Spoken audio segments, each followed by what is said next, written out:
দীপ্ত সংবাদে আপনাদের সাথে আছি আমি ইয়াসমিন সুমনা। শুরুতেই সংবাদ শিরোনাম। কমপ্লিট শাটডাউন কর্মসূচি পালন করছে এনবিআর এর কর্মকর্তা কর্মচারীরা, ভোগান্তি চরমে। 3 দফা দাবিতে ঢাকার সোহরাওয়ার্দী উদ্যানে ইসলামী আন্দোলনের মহাসমাবেশ চলছে।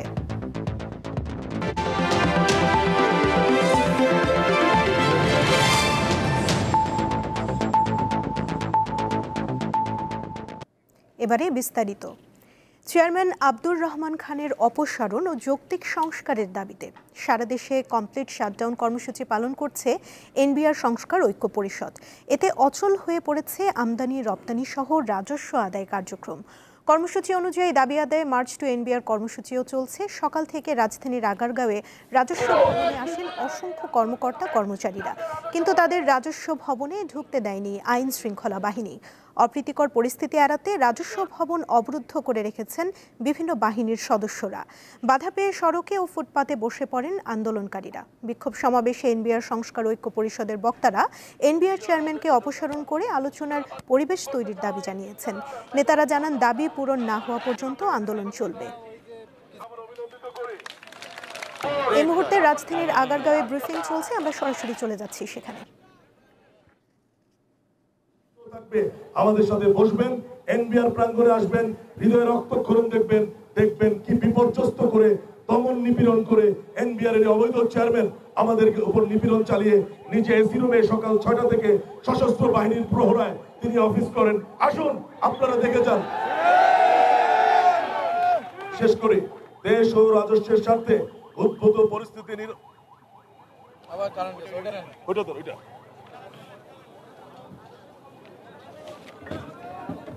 দেশ ও রাজস্বের স্বার্থে উদ্ভূত পরিস্থিতি নিরসনের লক্ষ্যে 25 মে 2025 খ্রিস্টাব্দ তারিখে অর্থ মন্ত্রণালয় হতে জারিকৃত প্রেস বিজ্ঞপ্তির আলোকে সংস্কার কার্যক্রম নিয়ে এবং জাতীয় রাজস্ব বোর্ডের চেয়ারম্যানের অপসারণের যৌক্তিকতা জানাতে, আমি রিপিট করছি, যৌক্তিকতা জানাতে যে কোনো সময় খেয়াল করবেন, মাননীয় অর্থ উপদেষ্টা মহোদয়ের সাথে আলোচনায় বসতে এনবিআর সংস্কার ঐক্য পরিষদ সদা প্রস্তুত রয়েছে।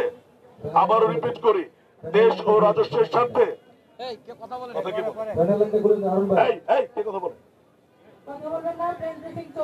এটা গুরুত্বপূর্ণ পয়েন্ট। দেশ ও রাজস্বের স্বার্থে উদ্ভূত পরিস্থিতি নিরসনের লক্ষ্যে 25 মে 2025 খ্রিস্টাব্দ তারিখে অর্থ মন্ত্রণালয় হতে জারিকৃত প্রেস বিজ্ঞপ্তির আলোকে সংস্কার কার্যক্রম বিষয়ে এবং জাতীয় রাজস্ব বোর্ডের চেয়ারম্যানের অপসারণের যৌক্তিকতা জানাতে যে কোনো সময় মাননীয় অর্থ উপদেষ্টা মহোদয়ের সাথে আলোচনায় বসতে এনবিআর সংস্কার ঐক্য পরিষদ সদা প্রস্তুত রয়েছে। কিন্তু আমাদের এ ধরনের আহ্বান সত্ত্বেও মাননীয় অর্থ উপদেষ্টা দপ্তর থেকে অদ্যাবধি অনতিবিলম্বে এই আলোচনা অনুষ্ঠানের বিষয়ে কোন সুস্পষ্ট পদক্ষেপ গ্রহণ করা হয়নি। উদ্ভূত পরিস্থিতিতে রাষ্ট্রের বৃহত্তর স্বার্থে এনবিআর সংস্কার বিষয়ে সৃষ্ট সমস্যা সমাধানে মাননীয় প্রধান উপদেষ্টার সানুগ্রহ হস্তক্ষেপ অবিলম্বে কামনা করছি। সর্বশেষে আমরা দৃঢ়ভাবে সকলকে জানাতে চাই, আমাদের এই কর্মসূচি সম্পূর্ণ অহিংস ও অরাজনৈতিক। আমাদের হৃদয় রক্তক্ষরণ হচ্ছে, আমাদের কর্মকর্তা কর্মচারীগণ বিপর্যস্ত। দেশ ও দেশের স্বার্থে এনবিআর সংস্কার ঐক্য পরিষদ এনবিআর এর সকল স্তরের কর্মকর্তা কর্মচারী তথা রাজস্ব যোদ্ধাদের স্বতঃস্ফূর্ত অংশগ্রহণের মাধ্যমে যৌক্তিক দাবি আদায়ে প্রতিবাদ কর্মসূচি পালন করে যাচ্ছে, পালন করছে এবং পালন করে যাবে। সকলকে অসংখ্য ধন্যবাদ। আমি এখানে শেষ করছি, কপি দেব আমাদের মোনালিসা শাহরিন এবং সেলা সিদ্দিকা আপনাদের প্রশ্নের জবাব দেবে। দর্শক, মার্চ টু এনবিআর কর্মসূচির ব্রিফ শুনছিলাম। জাতীয় নির্বাচন আয়োজন সহ 3 দফা দাবিতে মহাসমাবেশ করছে ইসলামী আন্দোলন বাংলাদেশ। রাজধানীর সোহরাওয়ার্দী উদ্যানে আনুষ্ঠানিকভাবে দুপুর 2টায় মূল অধিবেশন শুরু হয়। এর আগে সকাল থেকে আগত নেতাকর্মীদের উপস্থিতিতে সোহরাওয়ার্দী উদ্যানের মূল মাঠ পরিপূর্ণ হয়ে যায়। সকাল 10টায় কুরআন তেলাওয়াতের মাধ্যমে শুরু হয় প্রথম পর্ব। ওই পর্বে সারা দেশ থেকে আগত জেলা ও মহানগরের নেতৃবৃন্দ বক্তব্য রাখেন। সোহরাওয়ার্দী উদ্যানে আছেন সহকর্মী নূর আলম, সরাসরি যুক্ত হচ্ছেন তিনি। নূর, জামায়াতের আমির কি এই মহাসমাবেশে যোগ দিয়েছেন? নতুন কোনো কর্মসূচির ঘোষণা কি নেতারা দিয়েছেন? আমাদের বিস্তারিত জানান। আজকে ইসলামী আন্দোলন বাংলাদেশের যে পূর্বঘোষিত যে কর্মসূচি সেটা দুপুর 2টায় শুরু হয়েছে এবং 2টা শুরু হওয়ার পরে আপনি এই মুহূর্তে আমি যে মূল স্টেজের মঞ্চটি রয়েছি সেখানে বাংলাদেশ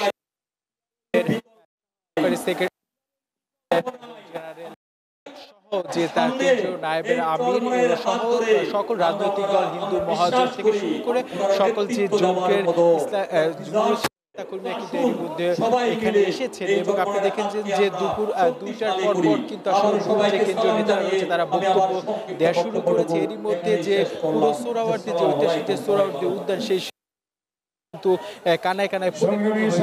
গত আমরা বলতে চাই যে গতকালকে 27 ফেব্রুয়ারি কিন্তু যে আজকের যে কর্মসূচিটি হবে সেটা কিন্তু একটি তাদের যে দলীয় যে কার্যালয় সেখানে কিন্তু দলীয় কার্যালয় কিন্তু তারা একটি সংবাদ সম্মেলন করেছে এবং সংবাদ সম্মেলন করে আমরা দেখেছি এরই মধ্যে উপস্থিত হয়েছেন বাংলাদেশ খেলাফত মজলিসের যে দায়িত্বশীল নেতাকর্মী রয়েছে তারাও কিন্তু দিয়েছে। আসলে মূল যে সংস্কার যে কমিশন গঠন হওয়ার পর 5 আগস্টের পর যে ঐক্যমত্য কমিশনের সাথে যে সকল রাজনৈতিক দলগুলোর সাথে কিন্তু যে বিভিন্ন বিষয় নিয়ে কিন্তু আলোচনা হচ্ছে এবং কেউ একমত বা ভিন্ন মত প্রশ্ন করছে এবং সেই প্রেক্ষিতে কিন্তু আমরা যেটা দেখেছি যে ইসলামী আন্দোলন থেকে শুরু করে যেই জোটগুলো রয়েছে তারা বলছে যে এবার নির্বাচনের যে একটি বাক্সে কিন্তু তাদের যে ভোটটা যারা জনগণ দিতে পারে সেই ব্যবস্থায় কিন্তু তারা আজকের এই মঞ্চে দিয়ে কিন্তু এর মধ্যে আমরা দেখতে পেয়েছি উপস্থিত হয়েছে জাতীয় নাগরিক পার্টির নেতারা রয়েছেন এখানে আক্তার হচ্ছে এখানে হান্নান মাসুদ সহ বেশ কয়েকজন নেতাকর্মীরা কিন্তু এখানে রয়েছে। আমরা যদি একটু এই ইসে থেকেই কিন্তু আসলে মূলত তাদের আজকের এই দেখতেই পাচ্ছেন এর মধ্যে যে এনসিপির যে নেতাকর্মীরা রয়েছে তারা কিন্তু এর মধ্যে উপস্থিত হয়েছে। মূলত এখান থেকেই কিন্তু আসলে পরবর্তী যে নির্দেশনা আসলে মূলত সামনের যে নির্বাচন প্রক্রিয়া কেমন হবে সব এবং জোটগুলো কিভাবে আগাবে এর কোনো বার্তা আসতে পারে বলে ধারণা করা যাচ্ছে। সুমনা, এই ছিল আমার কাছ থেকে আজকের যে ইসলামী আন্দোলন আন্দোলনের যে আজকে যে সমাবেশ তার সর্বশেষ। সুমনা। নূর, আপনাকে ধন্যবাদ। মুন্সিগঞ্জের শ্রীনগরে ঢাকা মাওয়া এক্সপ্রেসওয়েতে বাস ও ট্রাকের মধ্যে সংঘর্ষে 4 জন নিহত হয়েছে। এ ঘটনায় আহত হয়েছে আরও অন্তত 10 জন। গতকাল রাত 3:30টার দিকে উপজেলার সিংপাড়া নোয়াপাড়া ও হাঁসাড়া ব্রিজ 2 এর মধ্যবর্তী স্থানে এই দুর্ঘটনা ঘটে। পুলিশ জানায় ঢাকামুখী একটি ট্রাককে পেছন থেকে দ্রুতগামী একটি যাত্রীবাহী বাস ধাক্কা দিলে ট্রাক ও বাস উভয়ই নিয়ন্ত্রণ হারিয়ে সড়কের মাঝখানে থাকা রেলিংয়ের সঙ্গে ধাক্কা খায়। এতে ঘটনাস্থলেই 2 জন নিহত এবং বেশ কয়েকজন আহত হয়। খবর পেয়ে শ্রীনগর ফায়ার সার্ভিসের একটি দল দ্রুত ঘটনাস্থলে পৌঁছে আহতদের উদ্ধার করে ঢাকায় পাঠায়। ঢাকায় চিকিৎসাধীন অবস্থায় আরও 2 জনের মৃত্যু হয়। এই ঘটনায় আহত অন্তত 10 জনকে হাসপাতালে চিকিৎসা দেওয়া হচ্ছে। অন্যদিকে কুষ্টিয়ায় পৃথক সড়ক দুর্ঘটনায় এক পুলিশ কনস্টেবল সহ 2 জন নিহত হয়েছে। সকালে কুষ্টিয়া ঝিনাইদহ মহাসড়কের আলামপুর এলাকায় এই দুর্ঘটনা ঘটে। পিরোজপুরের ইন্দুরকামী উপজেলায় প্রতিপক্ষের হামলায় এক ইউপি সদস্য সহ 2 জন নিহত হয়েছেন। শনিবার রাত 12টার দিকে উপজেলার চরবলেশ্বর এলাকায় এই ঘটনা ঘটে।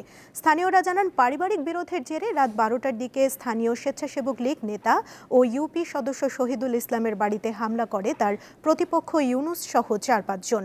এতে শহীদুল, তার স্ত্রী ও ভাবিকে কুপিয়ে জখম করা হয়। এক পর্যায়ে চিৎকার শুনে আশেপাশের লোকজন ঘটনাস্থলে গিয়ে আহতদের উদ্ধার করে হাসপাতালে নেয়। পরে চিকিৎসাধীন অবস্থায় মারা যান শহীদুল ও তার ভাবি। পুলিশ জানায় ইউনুসের সাথে শহীদুলের দীর্ঘদিনের পারিবারিক বিরোধ ছিল। এ বিষয়ে আইনগত ব্যবস্থা প্রক্রিয়াধীন রয়েছে।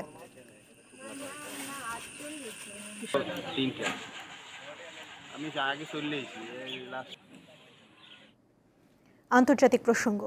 পরমাণু কর্মসূচি পুনরায় শুরু করলে আবারও ইরানে বোমা হামলার হুঁশিয়ারি দিয়েছেন যুক্তরাষ্ট্রের প্রেসিডেন্ট ডোনাল্ড ট্রাম্প। স্থানীয় সময় শুক্রবার হোয়াইট হাউসে এক সংবাদ সম্মেলনে ট্রাম্প বলেন, ইরান যদি নতুন করে উচ্চ মাত্রায় ইউরেনিয়াম সমৃদ্ধ করে তাহলে নতুন করে হামলার প্রশ্নে কোনো দ্বিধা করবে না যুক্তরাষ্ট্র। এছাড়া সামাজিক মাধ্যমে ইসরায়েলের বিরুদ্ধে বিজয় দাবি করায় ইরানের সর্বোচ্চ নেতার তীব্র সমালোচনা করেন ট্রাম্প।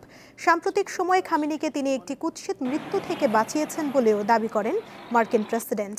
এদিকে ট্রাম্পের এমন মন্তব্যে ক্ষুব্ধ ইরান পরমাণু ইস্যুতে চুক্তি করতে চাইলে ট্রাম্পকে আগে আয়াতুল্লাহ আলী খামেনির প্রতি অসম্মানজনক মন্তব্য বন্ধ করতে হবে বলে জানিয়েছেন দেশটির পররাষ্ট্রমন্ত্রী আব্বাস আরাকচি।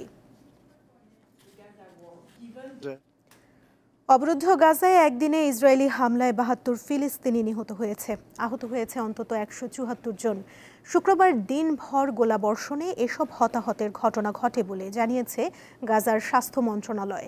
এ নিয়ে গাজায় ইসরায়েলি হামলায় মোট নিহতের সংখ্যা ৫৬,৩০০ ছাড়িয়েছে।